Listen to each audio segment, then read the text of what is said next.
Почитувани гледачи, добра вечер. Разговараме со градоначалникот на општина Ново село, господинот Ѓорѓе Божинов. Европа и светот се наоѓаат среде економска, енергетска, но и безбедносна криза. Како сето ова влијае на општините во Македонија и како се справуваат со предизвиците, особено пред стартот на грејната сезона. Господине Божинов, добра вечер, добре дојдовте во Визави. Добро ве најдов, ги поздравам вашите гледачи. Рековме дека општините се наоѓаат пред бројни предизвици, но сепак во паралелно со ова се случуваат и многу тековни настани кои што го обележуваат работата и постоењето на општините. Само што почна новата учебна година, колку првачења, колку идни ученици се запишаа во основните училишта во Ново село? Во општина Ново село има две општински основни училишта и вкупниот број на првачења не можам да кажам дека се гордеам дека е голем, за жал само 36 првачења има, но се радувам дека сепак во наредните години би требало да има повеќе дечиња и се надевам дека ќе успееме да го одржиме, иако можеби нисок број на првачења, но да успееме да ги одржиме училиштата во добра кондиција и да продолжат да функционираат. Во текот на вчерашниот ден ги посетив двете општински училишта и Видое Подгорец во Колешино и Манош Турновски во Ново село. Им посакав успешен старт на образовниот процес на дечињата. Учителките и учителите нормално се срекни, за нив е тоа голема гордост кога почнуваат една нова генерација која треба да ја извадат на прав пат. И знам дека имаме добар и професионален кадар од наставници, учители, даскали, народно кажано. И знам дека ќе излезе уште една успешна генерација, затоа им посакувам да напредуваат, да ги почитуваат своите учители, своите наставнички, како што вчера апелирав, тие се сепак тука втори мајка и татко, зашто им даваат знаење, ги хранат со знаење. Се надевам дека во годините што предстојат, најмалку што можеме да направиме да го одржиме овој број, а и се надеваме да се зголеми наталитетот, па и да има повеќе дечиња. Имаше еден негативен тренд на намалување на ученици во основните училишта. Каква е ситуацијата? Дали има во моментов стагнација, можеби?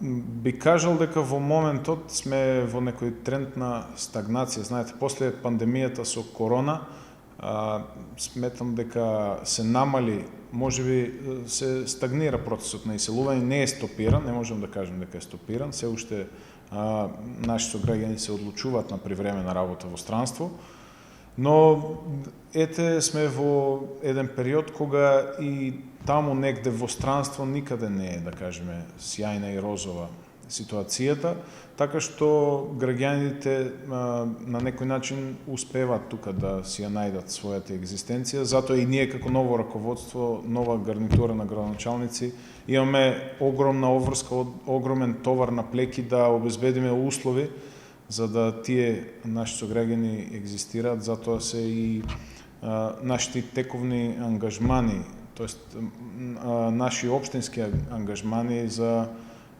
нова индустријска зона која ја припремаме, за некои останати потенцијални инвестиции и како што претходно споменав, во дел од подрачните училишта нема запишани, за жал, правооделенци. Во неколку училишта е таква ситуацијата, точно списокот морам да го побарам, но ете, да се надеваме да креираме услови да биде подобро. Општина Ново село ги поддржува првачињата со 4000 денари од сопствениот буџет. Зошто се одлучивте на ваков чекор? Знаете, со почетокот на мојот мандат, јас се заложив да на некој начин ги стимулирам семејствата Не дека е некоја голема помош, но сакам да упатам апел дека се што е во можност на општината ние ќе го дадеме како стимул, како што беше за 8.000 денари за секој првороденче, кој се уште тековно се исплаќа. Се радувам дека во последните 3-4 месеци нагло е зголемен бројот на новороденчиња во нашата општина. И така одлучивме заеднички со Советот на општината дека треба да дадеме и по 4.000 денари како една стартна помош на родителите, да знаат, да сватат дека општината е нивни сервис на граѓаните, значи со плаќањето на даноците на нашите сограѓани ние се трудиме тие пари делумно и директно да стигнат до нивните семејства. Се надевам дека покрај сите кризи, ова што го воведовме за прв пат и за новороденче и за првооделенци, да можеме и да ја зголемиме сумата во периодот што предстои, но затоа ни е потребен овој инвестиционен циклус кој сум оптимист дека ова есен ќе почне веќе да се случува. Голем дел од проектните документации или се готови или се во фаза на завршување, така што сметам дека во идните 2 до 3 месеци ќе имаме подобрени приливи, подобрени приходи како општинска администрација, со што би можеле за наредната година да имаме и поголема помош за нашите сограѓани. Пред неколку денови добивте грант од Република Полска за обнова на системот на грејење во Центарот за култура Јане Сандански во Ново село. Што значи овој грант за општината среде ваква енергетска криза? На моje огромно задоволство и огромна благодарност што го препознаа потенцијалот од амбасадата на Република Полска, добиваме грант од околу 750.000 денари, тоа се некои 12.000 евра, за целосна реконструкција на системот на грејење во Домот на културата, кој во моментот е на струја, значи има котел на струја, кој е енергетски неефикасен, абсорбира премногу енергија, дури и во периодот кога дојдов на мандатот како градоначалник, кога се уште не беше почната енергетската криза, самиот систем на грејење генерираше толку големи расходи што Домот на културата не беше во можност редовно да го сервисира и затоа можеби имаше и недостаток на настани во самиот дом.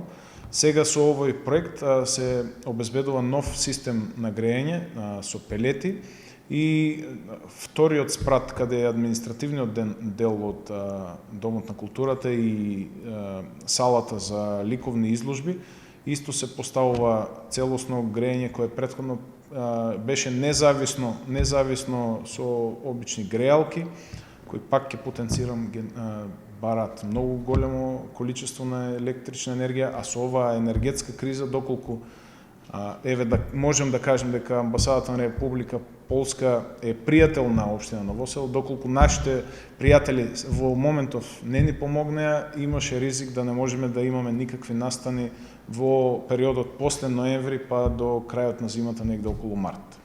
Дали ве загрижува предстојната грејна сезона, какви се мерки ќе бидат преземени? Знаете, ние како рурална општина со релативно мал ограничен буџет до крајот на минатата фискална година добивавме сметки за електричната енергија, па за уличното осветлување. Главно ние како општински администрации најголемиот трошок за електрична енергија се уличното осветлување. Добивавме некои сметки од некои 250.000 денари, за да сега во периодот после новата година добиеме 3 до 4 пати повисоки сметки, затоа што сега веќе цената на струјата се одредува согласно месечното трошење. Месечната цена на берзата во Унгарија. Така што сега, како градоначалник, сум приморан и веќе дадов налог да се почне да спроведува, да набавиме така наречени тајмери на самото улично осветлување и да почнеме веќе со приморано штедење на електричната енергија. Некои непродуктивни трошење на електричната енергија веќе се скратени. Знаете, непродуктивни можеби звучи невкусно, но мораме да прекинеме од некои осветлување во текот на ноќта во кои граѓаните сега заради школска година, заради работни операции веќе не поминуваат толку долг период, така што постепено заедно со советот на општината и во консултација со граѓаните ќе ги преземеме новите мерки, но како што добивме и допис од владата дека мораме минимум 15% да заштедиме на енергија, сметам дека ќе успееме да заштедиме и повеќе од тоа. Постојано зборуваме за криза, но иако е криза, општините мора да функционираат и животот мора да тече. Што се случува во моментов во општина Ново село? На какви проекти работите? Јас се залагам уште од кога дојдов на функцијата дека настаните кои ги спојуваат луѓето сепак мора да се одржуваат. Значи, не можеме ние да го намалиме движењето, комуникацијата.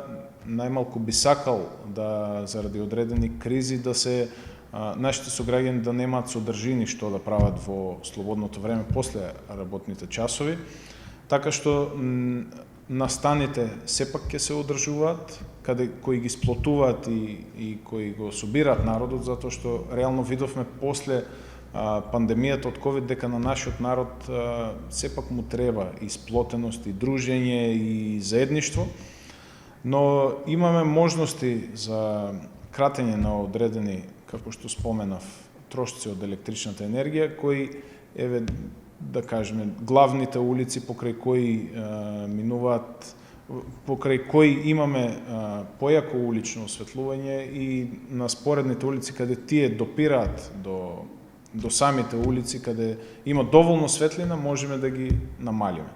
Можеме да воведеме одредени рестрикции. Ништо нема да биде наеднаш, туку постепено, согласно тековните движења, ќе ја пратиме состојбата и нормално ќе се водиме по ситуацијата во државата и како што ќе постапуваат и моите колеги градоначалници, кои сите сме погодени од истата ситуација.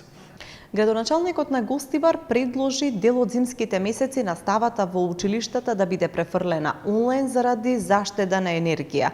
Како го оценувате вие ваквиот предлог, што мислите за тоа? Мој личен став е дека образованието треба да се одвива. Од тоа не можеме да штедиме, затоа што доколку сега заштедиме на еден вид финансиски, да не ги загреваме просториите на училиштето и доколку дечињата учат од дома, ризикуваме да во иднина образованието кое ќе се одвива во тие така наречени онлайн настави не биде доволно квалитетно и да немаме продуцирано доволно квалитетен кадар. Јас се залагам и секогаш ќе бидам на страната на учителството да продолжи со физичка настава, затоа што на тој начин и самиот карактер на еден млад индивидуалец, на млада личност, преку директната комуникација со неговиот воспитувач, наставник, учител, сметам дека ќе придонесе за таа личност да се изгради. Новите технологии, факт е дека ни ги олеснија многу голем дел од процесите, но и постојат некои работи кои треба да одат по природниот процес, и затоа јас се залагам и сметам дека не е потребно онлайн настава. Во кои населени места има плацеви за изградба на куќи? Секако, покрај што е криза, мораме да работиме, значи имаме одредени средства кои се уште можеме да ги користиме, кои не ги подјавдува електричната енергија и трошците за неа. Затоа на моје огромно задоволство сега работиме интензивно на асфалтирање на улици и патишта во територијата на општина Ново село. Во изминатите неколку дена веќе асфалтиравме 4 улици во Смолари, Дражево, Старо Коњарево и Самуилово. Во тек на припрема се Ново село и Мокрино, за да наредниот период да продолжиме и со останатиот дел од програмата. Паралелно на ова, на општинскиот буџет, веќе во постапка на отпочнување со градежни работи е и проектот кој се спроведува со Светска банка за асфалтирање на 3 улици во Мокриево, во Колешино и во Ново село. Тие се со вкупна должина од негде 3000 метри должни. Така што, како што споменав, ова есен ќе биде инвестициона есен. Во периодот се спроведува и е во напредна фаза канализациониот систем во Сушица, кој се спроведува преку ТАФ. Па околу документациите кои ме прашавте и кои ги споменав претходно, во процедура сме на објавување на продажба на градежно неизградено земјиште, за да дел од нашите сограѓани кои сакат да се инвестираат во матичната општина, да може да купат своји плацеви за куќи. Главно во Новосело и во Колешино. А во постапка, оваа постапка е веќе завршена со припрема на документација, така што ќе бидат наскоро објавени јавно на веб страната, на веб порталите, каде што граѓаните ќе може да се информираат и ќе може да аплицираат. А во процедура на припрема една моја голема желба е да овозможиме на подбеласичките села еден вид туристичка викенд населба. Затоа отпочнавме со постапка за припрема за урбанистичка планска документација во селото Смолари, кое е и доста атрактивно и доста познато во нашата држава, каде ќе имаме негде, очекувам, од 15 до 20 парцели за викенд куќи. Секако процедурата ќе трае, но важно е дека ја отпочнавме и се надевам дека во текот на наредната година ќе можеме исто и тоа да го објавиме на граѓаните, за да можат кој е спремен и кој има желба да под ова убава беласица на чист воздух да инвестираат во своје домаќинство. Доаѓаат ли голем број граѓани заинтересирани за површини за викенд куќи или пак за инвестирање во туризам? Среќен сум што реално има интерес. Најмногу граѓаните, како што е таа старата изрека, каменот тежи таму од каде што е. Најмногу граѓаните доаѓаат да бараат во селото од каде што потекнуваат, за да се одвојат пример од родителите, да креираат свое домаќинство. Жалам што нема многу можности во сите населени места, се уште нема секаде готови урбанистички планови за да може веднаш да се реагира и да тие граѓани може да инвестираат, но ете затоа имат можност да инвестираат овде во Новосело, има повеќе парцели, а меѓу другото има и заинтересирани граѓани за инвестирање во индустријски објекти, па во наредниот период се уште сме во фаза на дозавршување на документацијата. Сметам дека наскоро ќе биде објавена и новата индустријска зона, каде имаме големи површини за фотоволтаици и големи површини за индустријски капацитети за објекти. Каде е лоцирана оваа индустријска зона и колкава површина зафаќа? Новата индустријска зона е лоцирана во Новосело. Се работи за вкупна површина од 150.000 метри квадратни, како фотоволтаици, така и незагадувачка индустрија. Во фаза на завршување се сите документи пред да биде објавена на јавна продажба. Колку парцели ќе излезат од таа вкупна површина, градоначалник, дали веќе се проектира? Да, веќе е завршен планот, но бројчено не можам сега да кажам, морам да проверам или тоа ќе биде секако јавно објавено на самата веб страна. Со секое носење ние на нови урбанистички планови, како транспарентна општина, ги објавуваме на нашата веб страна. Дали доаѓаат потенцијални инвеститори? Ја гледате ли можеби иднина да развојот на општината токму во еден ваков нов вид на индустрија, обновливите извори на енергија, создавањето на електрична енергија, нешто што можеби може да донесе нова свежина, нова крв во општината?